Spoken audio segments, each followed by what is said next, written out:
जय हिंद दोस्तों। पिछले 7 मई को एक सहारा के कमांड कार्यालय कपूरथला लखनऊ से लेटर जारी होता है सभी डिस्ट्रिक्ट कार्यालय के लिए, और उसमें ये डिमांड की जाती है अपने कार्यालय से कि जो भी मेंबरशिप फॉर्म है, मास्टर फॉर्म है, वाउचर है, जो कि कमांड कार्यालय लखनऊ नहीं पहुंच पाए हैं, उसको 5 से 7 दिनों के अंदर पहुंचाया जाए।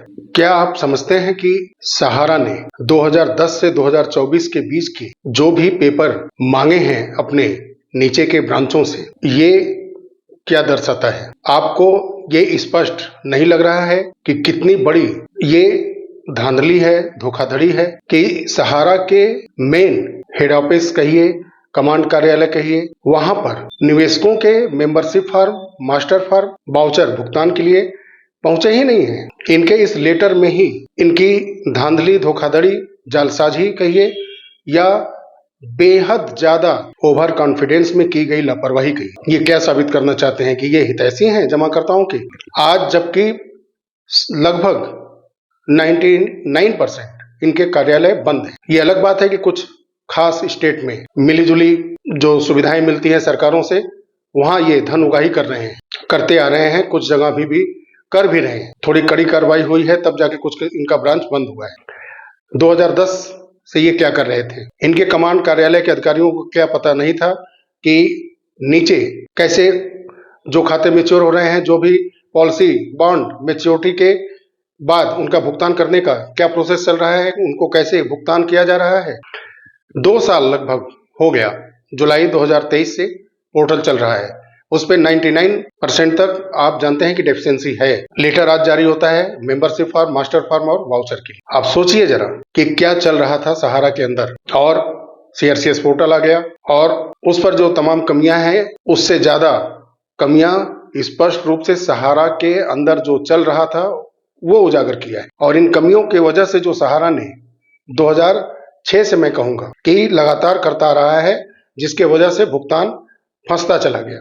आप सोचिए जरा कि 2 वर्ष के बाद इनका लेटर जारी होता है। अब ये तो मेंबरशिप मास्टर फॉर्म है, वाउचर है, जो डेफिशिएंसियां आई हैं सीआरसीएस पोर्टल पे, उसमें सिग्नेचर का भी मिसमैच है, नेम मिसमैच है, बैंक खातों की डिटेल के इश्यूज हैं, 5 लाख के ऊपर के आईटीआर के इश्यूज हैं, किसी के पिता के नेम और date of birth, multiple membership है। ये सारी समस्याएं, इनका निदान कैसे होगा जिनका मेंबरशिप ही इनवैलिड आया है, यानी कि उनका मेंबरशिप है ही नहीं। इन 4 सोसाइटी में जिन सोसाइटी में पॉलिसी है, प्लान है, जिन्होंने अपना डाटा अपलोड किया है सीआरसीएस पे, जिनका कि मेंबरशिप इनवैलिड आ रहा है, उनका ये क्या करेंगे? डिमांड तो किया है इन्होंने मेंबरशिप फॉर्म और मास्टर फॉर्म, वाउचर का, क्या करेंगे उसके लिए? मल्टीपल मेंबरशिप और इनवैलिड मेंबरशिप, ये भी एक बहुत बड़ा इशू है इस समय, जो इन्होंने अपने कमांड कार्यालय से लेटर जारी करके डिमांड की है अपने नीचे के डिस्ट्रिक्ट कार्यालय से। उसका ये क्या करेंगे? सारी समस्याओं का हल तब निकलेगा ना, जो चीजें नहीं है, सिग्नेचर नहीं है, मोहर नहीं है बॉन्ड पे, इन सब चीजों के लिए कार्यालय का खुलना जरूरी है, और वहां पर जमाकर्ता जाएंगे, जो तमाम कमियां हैं उसको दुरुस्त किया जाएगा, फिर उसके बाद वो ऑनलाइन के जरिए या ऑफलाइन कमांड कार्यालय पे पहुंचाया जाए। और ये इतना बड़ा प्रोसेस है, करोड़ों निवेशक, आप समय देखिए ना, 2010 से 2024 के बीच में क्या कर रहे थे ये लोग? यानी कि निचले लेवल पर वहीं जमा करना, वहीं से मैच्योरिटी का पैसा लेना, कोई आगे खबर न देना, और आगे वालों को भी अपने नीचे के जितने भी ब्रांचेज हैं उसमें कैसे क्या चल रहा है उसके भी खबर वो नहीं ले रहे थे उस समय। यही तो स्पष्ट होता है कि जो जहां जैसे चल रहा था, लूट खसोट हो रहा था। और ये सिर्फ लेटर पर लेटर पिछले कितने वर्षों से ये जारी कर रहे हैं, जबकि किसी भी लेटर पर कहीं पर भी रियल रूप से कहा जाए तो इम्प्लीमेंट किया ही नहीं गया है। ये बस कल के वीडियो मैंने बताया था कि ये एक तैयारी करते हैं कि मैंने ऐसा किया है, ये पत्र मैंने भेजा है इन कमियों को सुधारने के लिए, अपने नीचे के ब्रांचों को लेटर जारी किए हैं। ये सारे लेटर, ये सारे एविडेंस ये रखते हैं कोर्ट के लिए, जैसा कि ट्रकों में भर करके फर्जी डॉक्यूमेंट भेज दिए गए सेबी के पास, और कोर्ट के अंदर दिखा दिया गया कि रियल एस्टेट और हाउसिंग का हमने 95% में हमने पेमेंट कर दिया है जमाकर्ताओं को। तो ये उसी तरह का एविडेंस तैयार करना इनका है कि कोर्ट में इसको रखा जा सके। 5 से 7 दिन का समय दिया गया था, जो निकल चुका है। अब कितना उनके पास पहुंचा membership form, master form, voucher अपने नीचे के ब्रांच से कितने जमाकर्ताओं का ये समाधान अब करने जा रहे हैं, ये आने वाले कुछ ही दिनों में पता चल जाएगा।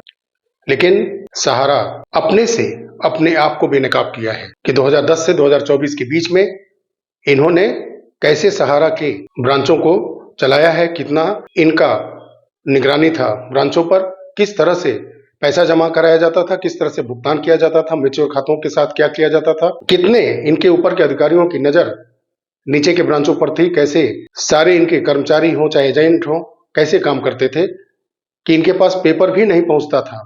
और जब करोड़ों, सिर्फ 4 सोसाइटी का ये मामला है सीआरसीएस पोर्टल पर, जब करोड़ों वहां पे आवेदन जाते हैं तो फिर उसके बाद ये समस्याएं आती हैं, जबकि ये सारे प्लान इनके अभी एक्सपोज नहीं हुए हैं। सिर्फ चार सोसाइटीज के ये इशू हैं और आप कल्पना कीजिए कि ये कितना बड़ा धोखाधड़ी, घनघोर लापरवाही जानबूझ करके, क्योंकि इनके ऊपर कोई जांच न करने वाला है न जांच बिठाने वाला है, और ऐसा कुछ होता भी है तो इनको कोई कुछ कर भी नहीं पाएगा। इनका ये लेटर ही इनको एक्सपोज करता है, बेनकाब करता है कि कैसे काम हुआ है। इनको अब जाके सुध आ रही है कि पिछले 16 साल में जिनके मेंबरशिप फॉर्म, मास्टर फॉर्म और वाउचर नहीं पहुंचे हैं उसको मुहैया कराया जाए, इनको दिया जाए। और जितने पॉलिसी हैं, जितने भी प्लान हैं, फ्लूसॉफ्ट में एक अच्छा खासा निवेशक का पूरा ग्रुप है जो कि पैसा जमा किया है, उसमें बहुत सारे प्लान हैं। और इन्होंने MIS का, मेरे कमेंट बॉक्स में आते हैं, कहते हैं कि ये कब प्रारंभ होगा, इसका पेमेंट कब होगा। और कुछ कमेंट में दिखा भी देता हूं आपको कि हो क्या रहा है। जो कुछ कार्यालय अगर इनके डिस्ट्रिक्ट लेवल पे खुल भी रहे हैं शहरी एरिया में, तो ये कर क्या रहे हैं। कमेंट में एक यूजर ने लिखा है, उन्होंने यानी 10%, 20%, छोटे अमाउंट में 6% से 10% कमीशन चाहिए पेमेंट कराने के लिए। ये डिस्प्ले हो रहे हैं, आप देखिए उसमें। तो ये इनका चाल चरित्र है और ये भुगतान करने के लिए बोलते हैं। इनके जो चाटुकार लोग हैं, इनके पक्षकार लोग हैं, ये आकर के जो कि इनके कारनामों को एक्सपोज करते हैं, वहां कमेंट बॉक्स में आकर के ये अभद्र भाषा का वहां पे इस्तेमाल करते हैं और फिर अपने आप को best of the best company और सहारा के चाटुकार के रूप में दिखाते भी हैं। लेकिन भुगतान कराने के लिए एक शब्द उनके पास नहीं है। लाखों रुपए लोगों से जमा कराए गए, वो अपने पेपर को सही कराने के लिए जा रहा है। आपके मतलब सहारा की लापरवाहियों को सही कराने के लिए फिर दौड़ रहा है निवेशक और उससे भी पैसा लिया जा रहा है डेफिशिएंसी को दूर करने के लिए, और भुगतान करने के लिए 10 से 20% कमीशन चाहिए। और ये सिर्फ हमारे देश में भी हो सकता है, हमारे देश में ही हो सकता है, क्योंकि यहाँ की सरकारें, यहाँ के संवैधानिक सिस्टम और यहाँ का संविधान, यहाँ के जुडिशियल सिस्टम बिल्कुल भ्रष्ट, हद से ज्यादा भ्रष्ट है। और यहाँ का संविधान प्रशय देता है, ऐसे लोगों को प्रशय देता है, क्योंकि इसमें सजा देने से ज्यादा अपराधियों को बचाने के प्रावधान दिए गए हैं कि अगर कोई एक अपराध करता है तो तमाम एक्ट हैं उसको बचाने के लिए। फ्रीडम ऑफ स्पीच ऐसा है कि आप किसी को कुछ भी बोल दीजिए। अगर आप पैसे वाले हैं, अगर आप मध्यम वर्गीय परिवार से हैं, निचले तबके से हैं, तो आपका फ्रीडम ऑफ स्पीच आपको जेल की हवा भी खिला सकता है। पावर और पैसा भारत का संविधान है, यही क्रूर कट्टर सत्य है इस देश का। साथियों, वीडियो अच्छा लगा हो तो लाइक करिएगा, सब्सक्राइब करिएगा, शेयर और करिएगा, बेल आइकॉन को जरूर प्रेस करिएगा ताकि आने वाले वीडियो की सूचना मिलती रहे। मिलते हैं बहुत जल्द अगले वीडियो में, तब तक के लिए नमस्कार, जय हिंद, जय भारत, वंदे मातरम।